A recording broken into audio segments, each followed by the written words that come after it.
e inferiores. Eso de ahí ya tienen que ir a estudiar ustedes, porque si no nos complicamos o nos quedamos años aquí. Esos son los esplácnicos mayores, menores, y los esplácnicos inferiores. Estos esplácnicos lo que hacen es la conducción de los nervios simpáticos hacia cada uno de los órganos y vísceras que tienen que cumplir una función del sistema nervioso simpático. ¿De acuerdo? Ok, entonces, hasta aquí el asunto está claro. José, cuéntame, ¿qué ves de extraño en este contexto de los nervios y de los núcleos del simpático? ¿Qué de raro está aquí? ¿O qué de, en la observación, qué de extraño le ves aquí?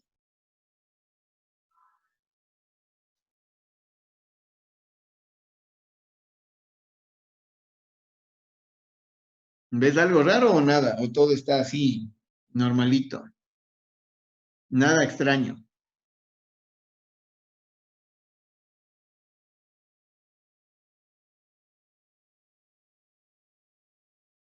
Ya, entonces, eso que tú dices, aquí, esto es una cosa, ¿qué pasa con la columna cervical? Entonces, la columna cervical no tiene, hay ganglios cervicales. ¿Y qué pasa en los cervicales?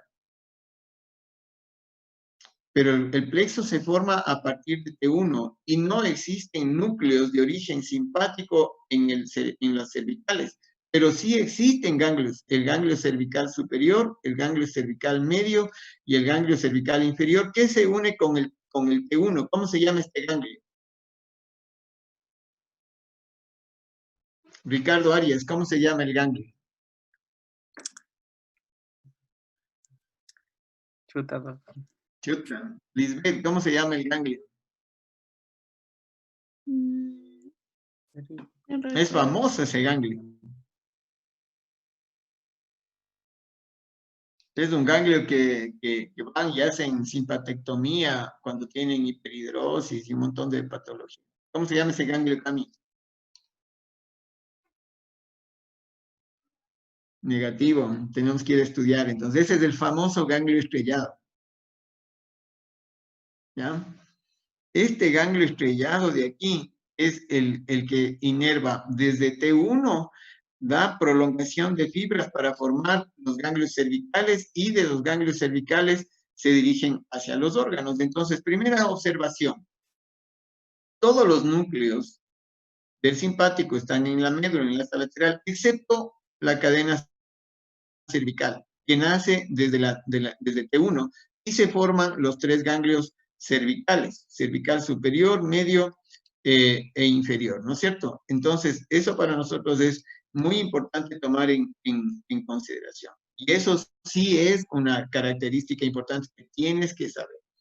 Y el ganglio cervical inferior con T1 es el ganglio estrellado, que es muy importante en terapéutica quirúrgica, clínica, muy importante tomar en consideración.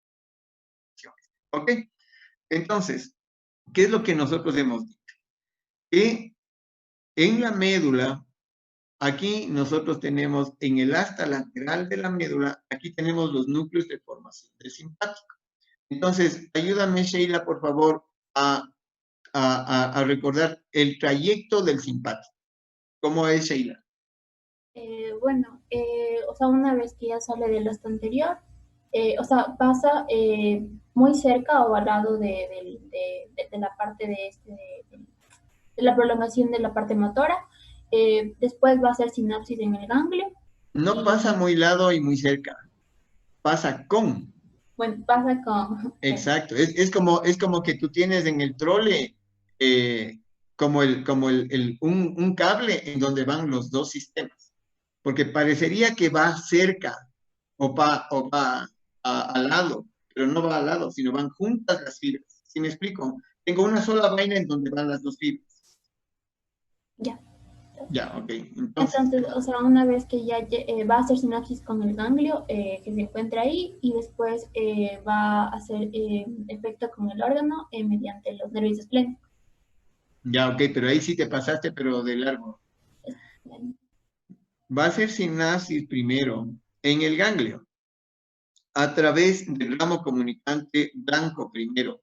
Entonces sale viene a través del ramo comunicante blanco, hace sinapsis en el ganglio, ¿sí? Y luego sale por el ramo comunicante gris hacia los desplágnicos para cumplir una función específica. ¿De acuerdo? Ok, entonces, eso, si nosotros regresamos, estamos viendo que todos los ganglios vienen, hacen la sinapsis y sí. ¿De acuerdo? Hasta ahí está súper claro. Ahora, qué es lo que sucede? Hay fibras que vienen y cumplen este rol y siguen. Hay otras fibras que vienen, ¿sí? Se dan la vuelta, bajan y salen por otro ganglio. O hay otras que vienen, suben y salen por otro ganglio. Entonces, diría, por ejemplo, este de T5, viene, se da la vuelta y se va al esplánico. Pero unas fibras suben y salen por T1 y se van a otro órgano. O en su defecto, bajan y salen y se van a otro órgano. Entonces, Dalia, ¿cuál es la reflexión de esta anatomía? No, que bajan y suben los de los nervios esplánicos. ¿Y qué pasaría con esta anatomía? O sea, el hecho de que suban y bajen y salen por un lado o por el otro, ¿tiene alguna repercusión o no? En el tipo de respuesta que va a tener. ¿Qué quiere decir eso? Em, Podría ser... nada, no sabía explicarle, perdón. Ujú. Podría ser que cuando se esté afectado va a implicar a varios órganos de diferentes lugares y por eso deberíamos estudiar esta parte de aquí. Eso es fundamental, porque eso es lo único que explica que por qué cuando tienes dolor de un área también tienes dolor en otra, o malestar del uno o afectación del uno también se afecta el otro órgano. Entonces, ¿cómo entiendes que se afecta el corazón y el intestino delgado simultáneamente? ¿Cómo entendemos que tenemos un proceso de vesícula y también se afecta el hombro? No podemos entender si los cables, si los sistemas nerviosos van exclusivamente a un órgano y no tienen relación con nosotros. No habría cómo entender. Pero solo cuando sabes la anatomía, entiendes claramente de que el sistema nervioso está interconectado. Entonces, viene, sale, va al órgano, pero unas fibras de ese mismo se conectan por arriba y se conectan por abajo. Y por lo tanto yo tengo conexiones entre el corazón y el intestino. Porque si no, no tendría ningún sentido entre el corazón y el intestino, no tiene nada que ver, aparente. Solo cuando sabes del sistema nervioso neurovegetativo entiendes por qué un paciente que se estresa le da diarrea. Se estresa con el corazón, llamemos, por preocupación, y el resultado es diarrea también. ¿Por qué? Porque hay conexiones, y hay conexiones importantes. Entonces, Talia, eso y para todos es muy importante que ustedes entiendan estas conexiones, porque esta conexión permite tener un elemento muy importante a considerar. Entonces, César, hay una conexión también. Las fibras del dolor, el 70% de las fibras del dolor van por el sistema simpático. Entonces, César, ¿qué crees que va a ser la repercusión? ¿Qué reflexión podemos tener ahí? O sea, repercusión ¿en qué sentido, Doc? Digo que las fibras del dolor van por las ramas del simpático, 70%. Entonces involucraría de que, por ejemplo, de que si hay una rama afectada del parasimpático, igual también, o sea que me produzca dolor una rama específica, pero va a haber bastantes órganos que, o sea, que sientan ese mismo estímulo de dolor, esa sensación de dolor, disculpe.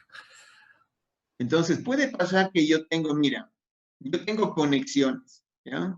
Entonces, por ejemplo, yo tengo aquí un cálculo en la vesícula. Si tengo un cálculo de la vesícula y estos sistemas de